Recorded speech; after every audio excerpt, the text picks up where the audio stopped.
It's time to set up the Klaviyo integration. So go ahead and click the integration section on the left and go ahead and click Klaviyo. Right away, it'll ask you what your account name is. I just like to write Joe Schmo for demo purposes. You're going to find your public key and your private key. So go to your Klaviyo account and in the bottom left-hand corner, click the icon and go to settings. When you're in settings, you'll see API keys here. Your public API key can be found right here. Copy and paste it into public API key. Now, if you're going into the private API key, just create one. Make sure you toggle on back your full access key. You can name it AdBeacon if you prefer. And select create. Copy the key and put it right in here. Go ahead and click continue. The next step is here are your UTM parameters. I'm going to walk you through how you set those up and get the integration process flowing. So your next step is going to be setting up UTMs. Now you'll have 2 UTM parameters to create.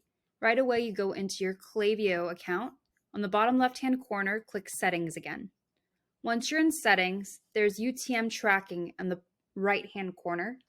Click that for me. You're going to create 2 custom UTM parameters. The first one, as instructed, is going to be called ABSRC. Go ahead and put that here. Now under value as instructed, click Klaviyo. Hold up. So make sure that you select create ID as it toggles down rather than just pressing enter. This will ensure that the parameter that we sent you is the exact one that saves, because sometimes it defaults to a parameter that they're familiar with, right? So once you click that, make sure it says exactly what it shows, and you'll see it in my demo. I just want to make that extremely clear. And let's get back to the video.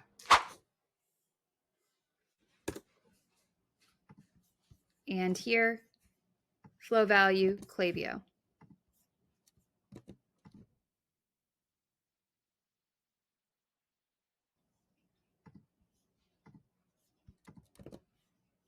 Make sure it says Klaviyo. There you go. Now the second UTM parameter is going to be ABID. Value is the name. And value is the flow ID.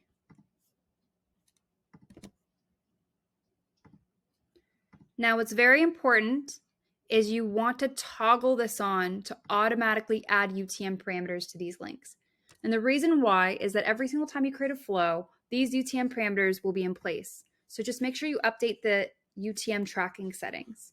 Now, if you don't want to toggle this on, be careful. Make sure you go into your flows, and you have to make sure that every single campaign and every part of the flow has those UTM parameters toggled on. So for example, in this welcome series, you'll click it and make sure that every single one of these has the UTM parameter toggled on. So you see it says UTM tracking off. Just make sure that it's toggled on.